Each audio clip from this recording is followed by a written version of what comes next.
Bonjour à tous et bienvenue dans le podcast de Saint-Clotilde. Nous recevons aujourd'hui Madame Léger. Bonjour Madame Léger, comment allez-vous?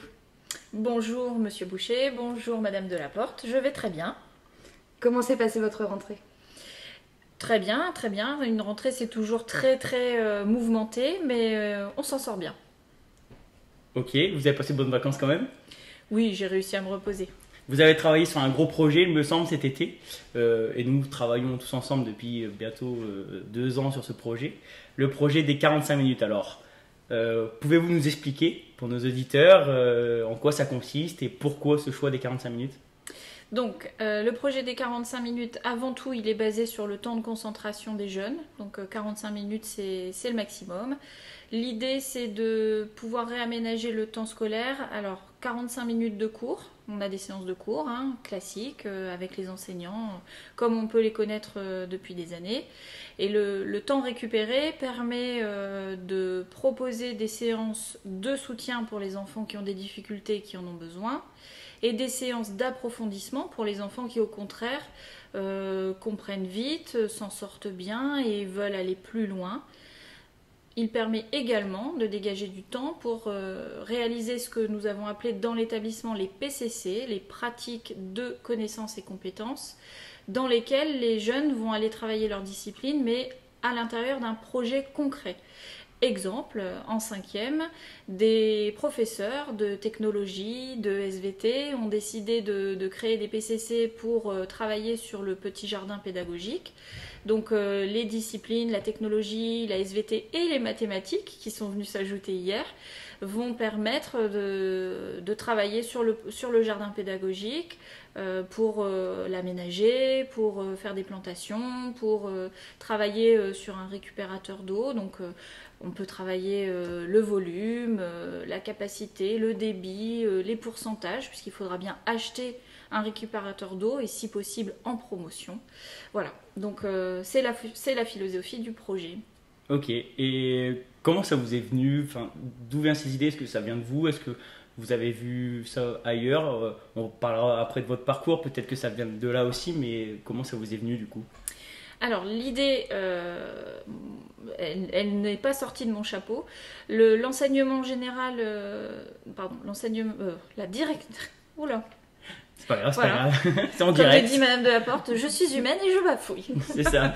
Le secrétariat général de l'enseignement catholique nous a demandé, au chef d'établissement de l'enseignement catholique, de réfléchir un petit peu à l'adaptation aux jeunes qu'on accueille désormais dans notre société.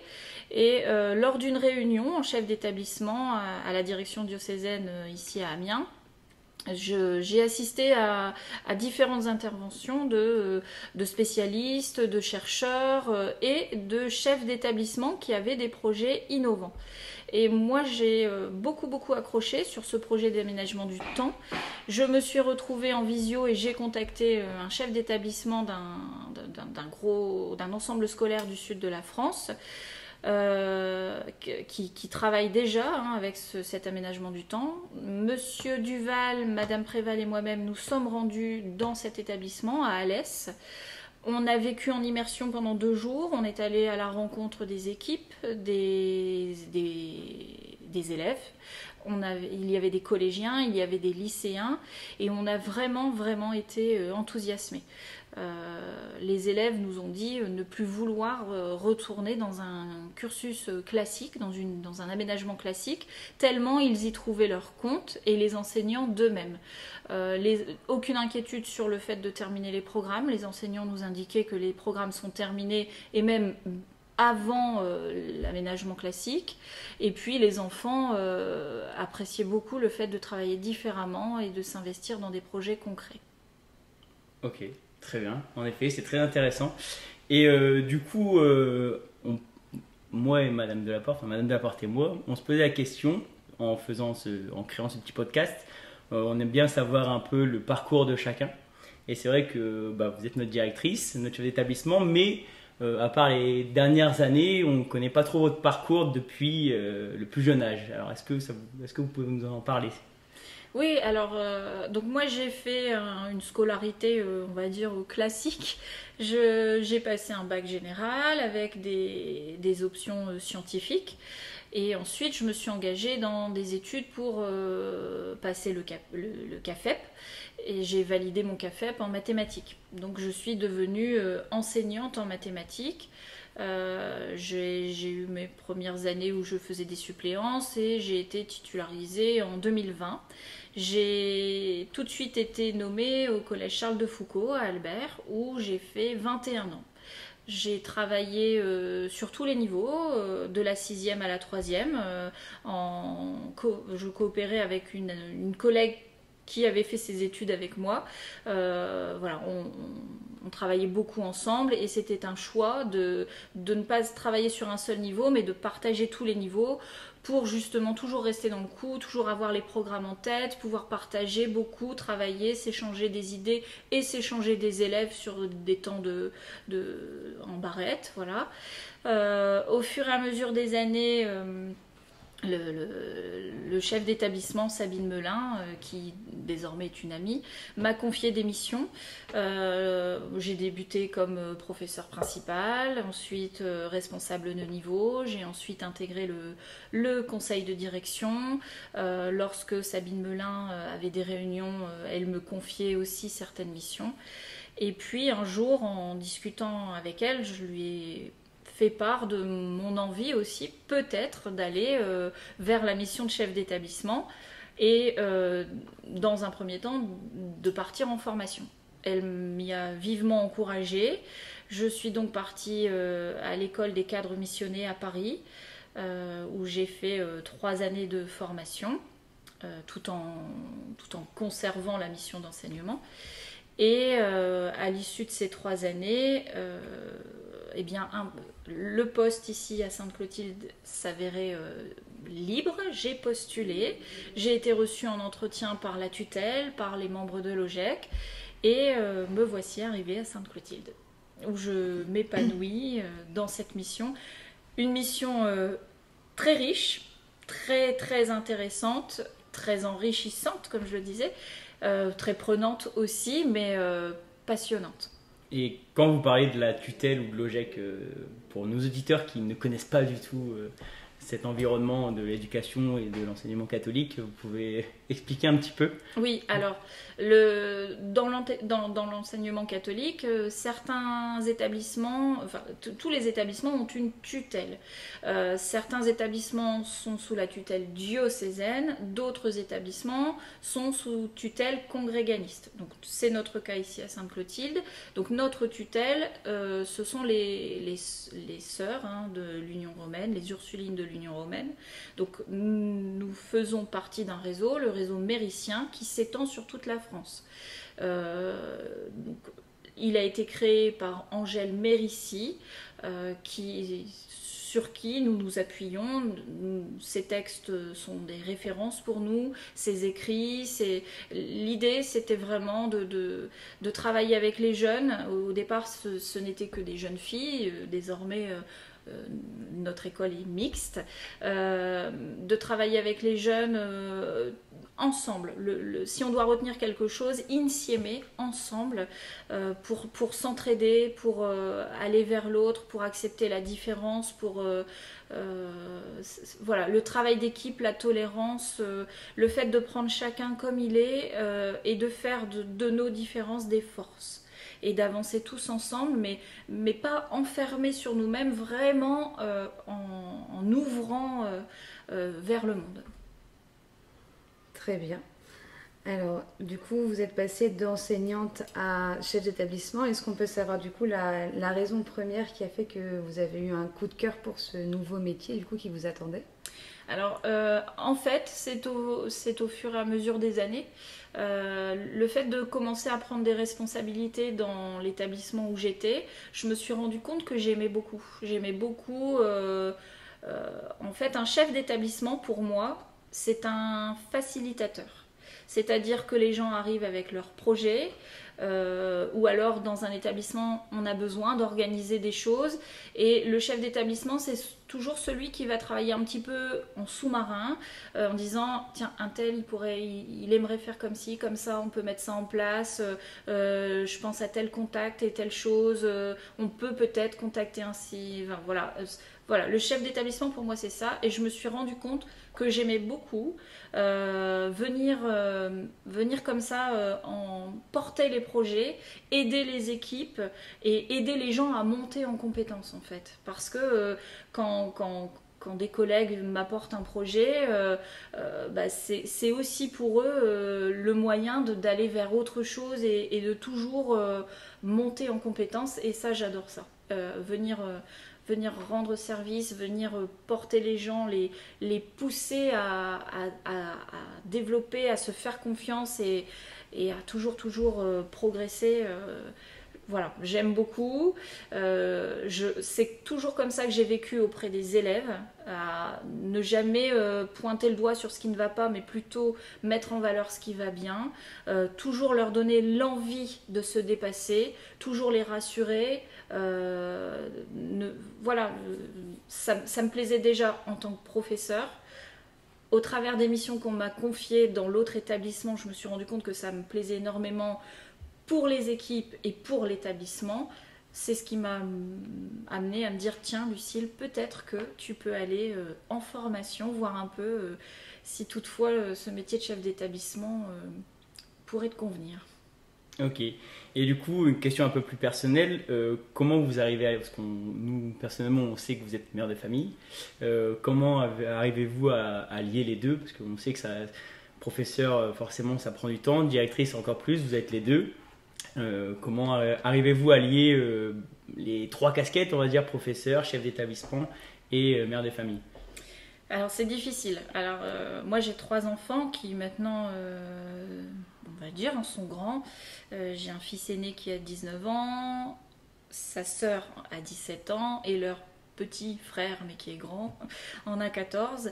Néanmoins, voilà, une maman, ça reste une maman et c'est toujours disponible pour ses enfants. Hein. De toute façon, ce que j'applique avec mes élèves, j'essaie de l'appliquer avec mes enfants. Néanmoins, je pense que je les néglige un petit peu.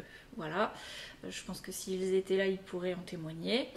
Mais c'est aussi en lien avec ma personnalité, c'est-à-dire que je sais, je suis comme ça. Et parfois, je culpabilise un petit peu. Quand je m'investis dans une mission, je la fais de tout mon cœur et je me laisse emporter. Et parfois, j'en oublie peut-être un peu de recadrer, j'en oublie un peu mes priorités, qui restent bien sûr mes enfants. Et voilà, il m'arrive de les faire passer un petit peu au second plan, mais je rectifie et voilà. Cette mission, elle est vraiment passionnante, mais prenante. Maintenant, je la vis comme j'ai envie de la vivre, c'est-à-dire pleinement. Je ne me vois pas ne la faire qu'à moitié. Mes enfants savent très bien, me connaissent, hein, comme ils le disent. Ben oui, bien sûr, tu dis ça, mais on va pas encore te voir. Mais en tout cas, je pense que quand je suis avec eux, je suis vraiment avec eux et pleinement avec eux. Oui, ça vous arrive à couper et vraiment... J'y travaille en tout cas. Okay.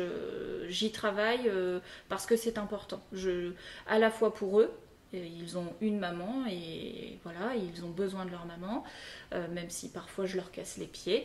Mais j'ai aussi besoin de ces temps avec eux. C'est aussi des espaces où je peux me ressourcer et c'est des espaces où je prends beaucoup de plaisir. Hein, vivre des choses, même des disputes, mais vivre du temps comme ça avec ses enfants, c'est hyper important. Oui, forcément, ça reste le rôle d'une maman et c'est très important. Tout à fait.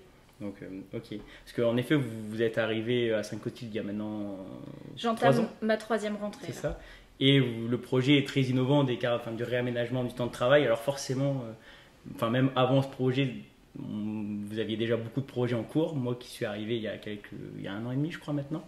Il y a déjà beaucoup de projets. Alexandra, c'est pareil, je crois. Tout à La fait. chorale.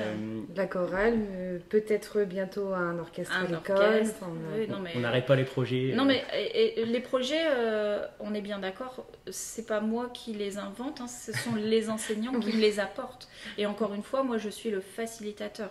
Il y a un projet choral, ok, je me mets au service de ce projet. Comment on peut faire pour arranger, pour planifier, pour il y a un projet podcast. La preuve, vous êtes là aujourd'hui. Voilà, mais on est bien d'accord, c'est Madame Léger, on a cette idée-là, on pense que ceci, on pense que... Et voilà. Et l'idée, c'est d'être là pour aider, pour, comme avec les élèves, encourager et dire oui, très bonne idée, allez, on y va, on fonce, et voilà.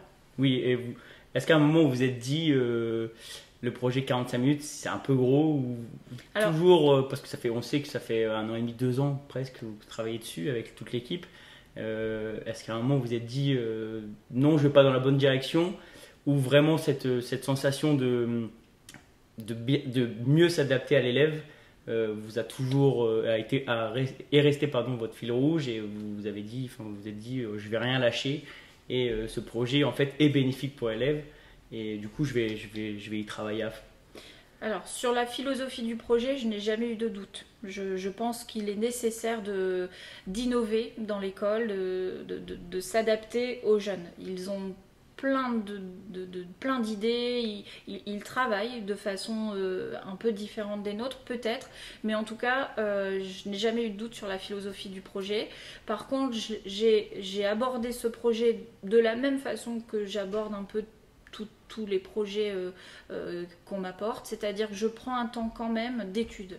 Parce que certes, la philosophie, j'adhère à 100%, derrière il y a toutes les modalités de mise en place, et en fait pour que tout le monde puisse s'épanouir dans un projet, il faut que les modalités soient bien cadré au départ, même si on a encore, voilà, toujours au démarrage, les inquiétudes des uns et des autres qui s'entendent, et puis on a besoin de recaler certaines choses. Et donc, je voulais prendre du temps pour être certaine qu'on pouvait proposer quelque chose de qualité, mais aussi un projet dans lequel les adultes qui allaient être sollicités étaient investis et convaincus.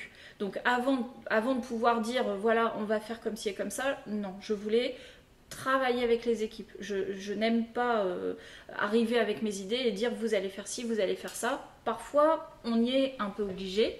Néanmoins, on essaie quand même de toujours, j'essaie quand même de toujours amener les personnes qui vont travailler sur un projet à bâtir, afin qu'elles se sentent bien dans ce projet et qu'on démarre de leurs idées. Donc ce projet-là, je l'ai abordé de la même façon, c'est-à-dire qu'on a pris du temps, on est allé sur place, on est allé se renseigner, et on a proposé des choses, on s'est dit ah non, ça peut-être que non, on pourrait plutôt faire comme ci, comme ça. Il y a eu beaucoup de travail d'équipe, le travail d'équipe c'est hyper important. C'est aussi pour ça que je travaille avec des gens en conseil de direction, pour avoir des conseils. Je prends les idées et après je m'accorde du temps de réflexion et je bâtis et après je propose les choses. Oui, parce qu'en effet c'est un gros projet, mais on pense tous bénéfique à l'élève, dans le sens où on va travailler de nouvelles compétences, ou en tout cas les travailler différemment, qui changent de l'école entre guillemets, enfin des cours classiques où tout le monde est assis sur une table, et c'est ça. C'est un peu modifié, enfin c'est un peu différent dans le sens où on va ouvrir notre éventail, enfin en tout cas c'est mon avis, ouvrir notre éventail de compétences et de connaissances via des... Alors, tout à fait, on va travailler différemment, et surtout, je l'espère, on va répondre à tous les enfants. C'est-à-dire que dans une classe hétérogène, comme elles le sont toutes, on a des enfants qui ont des difficultés. Alors, on peut très bien avoir des difficultés dans une discipline et pas dans l'autre. Donc, dans chaque discipline, on a des enfants qui ont des difficultés, mais on a aussi des enfants qui n'en ont pas et qui demandent toujours à aller plus loin. Ce projet-là permet de répondre à chacun. C'est-à-dire qu'un jeune qui ne va pas rentrer chez lui en disant oh, « j'ai rien compris et j'ai pas eu d'aide ». Mais on n'a pas de jeunes non plus qui vont rentrer chez eux en disant je me suis ennuyée, je savais déjà tout faire, et voilà, ce projet permet de répondre à ces jeunes-là. il permet aussi de répondre, et là ils sont nombreux, aux jeunes qui en classe nous disent mais madame, à quoi ça va me servir dans la vie de tous les jours ce truc-là? Et vous êtes prof de maths, vous savez vraiment de quoi vous Je sais parlez. de quoi je parle, voilà. Non mais ok. Madame Delaport avait une question pour vous. Tout à fait. Du coup, le réaménagement des 45 minutes figure dans les actualités du moment. Si on ouvre la porte à une nouvelle actualité, est-ce qu'on peut savoir un petit peu ce que vous penseriez du coup de l'uniforme à l'école? Alors, très honnêtement, je pense que la tenue, je suis partagée sur ce sujet. La tenue vestimentaire, elle fait aussi partie de la personnalité. Donc, je respecte énormément la personnalité des jeunes, voilà, et je ne porte jamais de jugement. Néanmoins, on sait aussi que les tenues vestimentaires, elles mettent certains jeunes en difficulté à l'heure actuelle. Voilà. C'est surtout pour ça qu'ils en parlent. C'est ça. En fait, on sait très bien, et je suis maman, comme je vous le dis, je trouve que les histoires de marques prennent trop le dessus. Il y a des jugements entre les jeunes par rapport aux tenues vestimentaires. Ah, t'as vu, il a pas ceci. Ah, t'as vu, il a pas cela. Ah non, moi je veux pas ces chaussures-là parce que... Et je trouve qu'elle place souvent certains jeunes en difficulté, ou parfois elle les amène dans des débats qui sont un peu stériles et qui n'ont pas trop de fondement, ou voilà, il serait bon peut-être de travailler sur ces notions de tenue vestimentaire. Alors faut-il amener les jeunes à porter un uniforme? Je sais pas, ça se discute, hein, ça montre aussi au-delà. Je sais qu'il y a des jeunes qui n'aiment pas l'uniforme parce que ça veut dire rentrer dans un moule, mais au-delà de rentrer dans un moule, c'est aussi rentrer dans une famille. Je rentre dans cette école, c'est ma famille, ça crée un sentiment d'appartenance, et de ce fait, ça crée du lien, ça soude. Donc voilà, je n'ai pas d'avis tranché, je peux entendre. Encore une fois, comme tout projet, hein, je ne sais pas si ce sera un projet un jour dans l'établissement, c'est à réfléchir. Mais en tout cas, c'est un sujet sur lequel je vais me documenter, je vais lire, je vais peut-être aller voir ailleurs, et puis réfléchir en équipe à nouveau. Oui, parce que ça ouvre la porte, l'uniforme ou pas l'uniforme, les différences ouvrent au harcèlement. C'est un sujet très sensible en ce moment. C'est ça, tout à fait. C'est un sujet très sensible depuis longtemps, mais encore plus avec les derniers événements. Voilà, le harcèlement reste quand même la priorité, on fait attention. Exactement. On est vraiment tous très très très vigilants au sein de l'établissement. Mais oui, après peut-être, oui ou non, mais peut-être que l'uniforme pourrait régler peut-être en partie. Même si... Au moins peut-être au moins travailler sur cette notion de l'apparence, quoi. Est-ce que vraiment l'apparence, est-ce qu'il n'est pas plus intéressant de chercher à comprendre qui est vraiment la personne plutôt que ce qu'elle porte? C'est ça. Voilà. Pour finir, il y a des échéances qui arrivent, notamment lundi prochain pour la réunion d'information des 6e et des 5e lundi, c'est ça? C'est ça. Et mardi pour les 4e, 3e, c'est ça? Tout à fait. Vous pouvez juste nous dire un petit mot sur qu'est-ce qui va se passer ces jours-ci, lors de ces réunions, pour les gens qui ne savent pas? Oui, tout à fait. Bien sûr les bienvenus. Donc, une école accueille des enfants. Mais comme je l'ai précisé aux parents, hein, lors de la rentrée, lors de la journée de rentrée, il y a un jeune au centre, accompagné par une famille et accompagné par une équipe éducative. Et en fait, on travaille tous ensemble autour du jeune, main dans la main. Donc il est vraiment important de pouvoir permettre aux parents d'entrer dans l'école, de découvrir ce qu'il s'y vit et surtout d'expliquer. Notamment avec ce nouveau projet, je pense que les parents ont beaucoup de questions. On avait présenté le projet lors de 2 soirées au mois de juin, mais tout le monde n'avait peut-être pas pu se libérer. Voilà. Donc là, l'idée, c'est d'accueillir dans chaque classe, le professeur principal va accueillir les parents de la classe, il va présenter le projet, il va présenter un petit peu la classe, l'établissement, il va aussi expliquer ce qui va se vivre dans sa discipline. Les enseignants des différentes disciplines vont passer à tour de rôle pour se présenter, pour expliquer la méthodologie, pour expliquer un petit peu ce qui sera étudié tout au long de l'année. Et surtout, on va à ce moment-là répondre aux questions des parents. J'imagine, je suis passée par là, l'enfant qui arrive en 6e, alors il y a un cahier de ceci, il y a un cahier de cela. C'est vrai que ça, quand même pour des parents, c'est bien d'être en direct. Ce sera aussi l'occasion de rappeler aux parents qu'il ne faut pas hésiter. Lorsqu'il y a des questions, il faut revenir vers l'équipe enseignante, vers l'équipe de vie scolaire, vers moi. Le dialogue, c'est hyper important.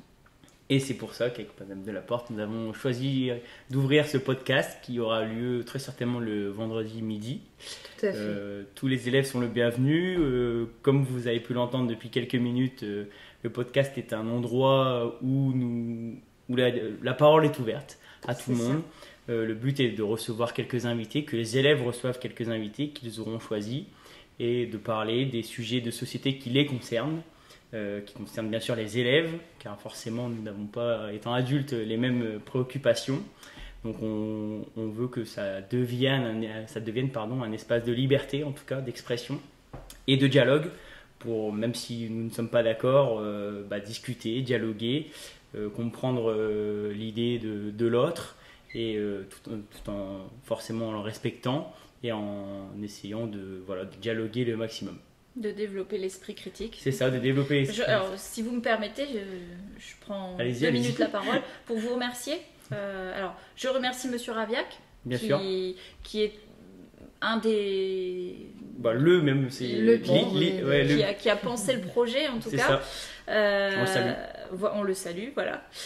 Et un grand merci à tous les deux, parce que je trouve que c'est une très très belle initiative. Merci de mettre ce podcast en place. Merci d'y inclure les élèves. Si j'ai bien compris, vous allez les amener petit à petit à faire eux-mêmes à devenir complètement indépendants, autonomes, et je trouve ça vraiment super.